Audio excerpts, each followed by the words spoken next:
Okay, let's unpack this. We're diving into a role that's just, well, absolutely vital for any business making or selling things.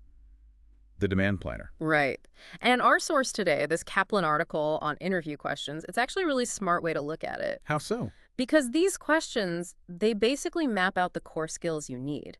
The article kicks off describing the demand planner as the linchpin. The linchpin, I like that. Yeah, that critical connection point, Mhm. between understanding what customers actually want and making sure the supply chain can, well, deliver it. So it's like translating market buzz into actual operational plans. Exactly that, translating signals into action. Okay. So our mission here in this deep dive is to use these interview questions from Kaplan as a kind of blueprint. Right. By walking through what companies ask, we get a real sense of what makes a good demand planner tick, what skills, what knowledge is really essential, Yeah, whether you're actually looking at this job, maybe prepping for an interview, or honestly just curious about how businesses try to predict the future. which is always tricky. Always. We're going to unpack those core competencies using this article as our guide. Perfect. So let's jump right in. Question number 1, the article flags. It's what methods do you use to forecast demand? Foundational stuff. Seems basic, but why start there? What's the interviewer really looking for? It gets straight to your technical toolkit. Do you know the fundamental ways? And crucially, the article points out the best answer isn't just one method. Ah, okay. So it's not a single magic bullet. Not usually, no. It's about using a combination.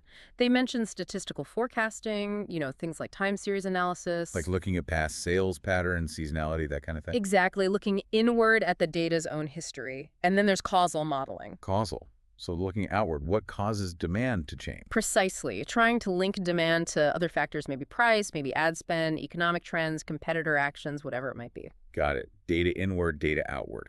But the article mentions qualitative methods too. Yes, and this is super important. Things like market research, getting input directly from the sales team. So the human element. Yeah, The boots on the ground info. absolutely, because forecasting isn't purely math. It's this blend, right? Data science gives you the historical baseline and some projection. But talking to people, understanding the market context, what sales is hearing, what marketing is planning, that gives you the nuance, the forward-looking insight the numbers alone can't capture. So it's the art and the science. That's a great way to put it. The article really stresses that blend. Okay, that makes a lot of sense.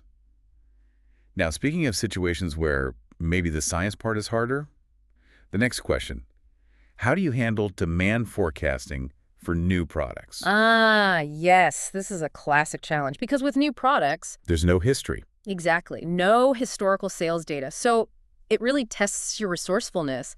How do you forecast when your main tool, the historical data, isn't there? Right, so what does the article suggest? You can't just guess, can you? Well, it's about gathering alternative information and really leaning into collaboration. Okay, like what kind of info? Looking at similar products, maybe, either ones you've launched before or competitor products already out there, doing specific market research for this new item. Okay, so finding proxies. Finding proxies, yes.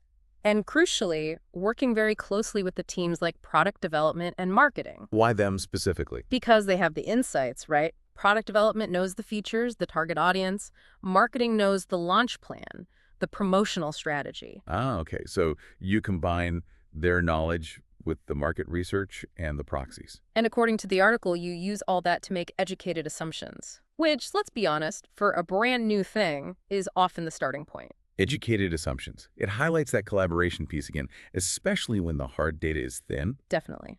When data's scarce, teamwork and market understanding become even more critical. Which seems like a good lead in to the next question. If the market's always changing, how do you keep your finger on the pulse? Question 3. How do you stay up to date on industry trends and market changes? Yeah, this is vital. A forecast is only good if it reflects reality. And reality, well, it shifts, sometimes quickly. So this checks if you're actively paying attention, not just setting and forgetting a forecast? Exactly. Are you plugged in? The article mentions the usual suspects, reading industry news, going to events, networking. Standard professional development stuff. Right. But it also emphasizes looking inside the business, monitoring your own sales data really closely. Are things tracking as expected? Where are the deviations? And listening to customers. And listening to customer feedback, yeah. Are you catching those early signals of a shift, either in trends or just in what your customers are doing or saying? So it's not just general awareness, it's specific, real-time internal and external monitoring. It's continuous learning, being actively market aware, Mhm. not passive. Okay, so market's dynamic. Forecasts aren't crystal balls. Yeah. Inevitably, sometimes they'll be off. Oh, guaranteed. Which brings us to question 4, and this feels like a big one. Can you give an example of a time when your demand forecast was off and how you corrected it? This tells you so much about a candidate. Accountability, problem solving, adaptability. Because admitting you were wrong isn't always easy. It isn't. But in forecasting, it's essential. The article gives a really concrete example. Right, the one about forecasting for a new product line. They did their homework, the market research. Made assumptions about market size based on that research. But the market turned out to be smaller than they thought. Ouch. A classic scenario happens all the time with new things. So the key is, what did they do? Well, the article says they had to first, obviously, readjust the forecast downwards, face reality, Step 1, acknowledge the gap. and then, crucially, they worked closely with the sales team To do what? to come up with new strategies. The article says they targeted that smaller, more specific customer base they'd found.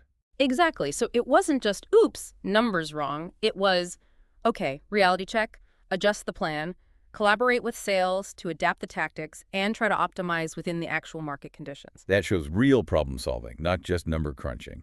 And it highlights that forecasts are iterative, right? Predict, measure, adjust, repeat. Absolutely. Acknowledging errors and taking corrective action, often with other teams, is key. And there's that collaboration theme again. It keeps popping up. Yeah. Which leads perfectly into question 5. How do you work with cross-functional teams to create an accurate demand forecast? We've kind of touched on this already with sales, marketing, product dev, but this question makes it explicit. Why is it so central? Yeah, why dedicate a whole question to it? Because fundamentally, demand planning just doesn't happen in a vacuum. You cannot create an accurate forecast locked away in an office just looking at spreadsheets. Too many other factors involved. Way too many. You need input from the people who own different pieces of the puzzle.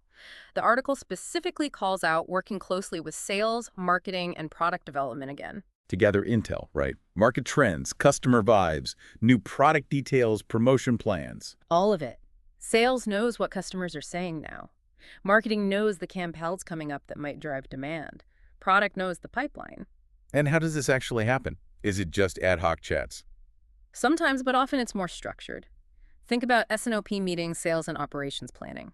That's a common forum where these teams come together specifically to align on the forecast and the resulting operational plan. Ah, okay. So there are formal processes for this collaboration. Often, yes. Bringing those perspectives together makes the forecast much richer, much more grounded in the business's actual strategy and market reality than just relying on historical data alone. Got it. It takes a village to raise a forecast, basically. Pretty much. Okay, last question from the article, number 6. This brings us back to the numbers side. Can you explain how you use data analysis to inform your demand forecasting? Right. We started with methods, now we're drilling into the analysis part. Data is the foundation, but you need to know how to use it, how to interpret it. So it's not just having data, but what you do with it. Exactly. Can you turn raw numbers into actual insights? The article mentions techniques, again, time series analysis, regression analysis, statistical modeling. Similar to question 1, but maybe focus more on the why and how. I think so. What's the purpose of using these tools? The article says it's to really understand those historical demand patterns. Dig deeper than just the surface numbers. Right. Identify the underlying trends. Maybe find correlations using regression like, does a change in price actually impact demand? And by how much? Okay, so quantifying relationships. Quantifying relationships, making more accurate predictions based on that deeper understanding, and maybe even identifying potential risks or opportunities hidden in the data. It really hammers home that strong analytical skills are just, well, non-negotiable for this role. Absolutely fundamental. That quantitative rigor grounds everything else. Wow. Okay, so pulling all this together from just these 6 interview questions, it's clear this demand planner role is incredibly multifaceted. It really is. You need that blend, don't you? Yep. The hard analytical skills for the data, Yep. The stats and modeling. but also a real feel for the market, for the industry. Continuous learning, adapting, Market awareness is huge. and then, maybe most importantly, those collaboration skills. Working across all those different teams, sales, marketing, product. That cross-functional piece is critical. It totally reinforces why the article started by calling them the linchpin. Yeah, that connection point again, taking signals from the customer side. And translating them into what the supply chain needs to do. It's central. So using these interview questions as a guide, it really does lay bare just how complex and important this job is.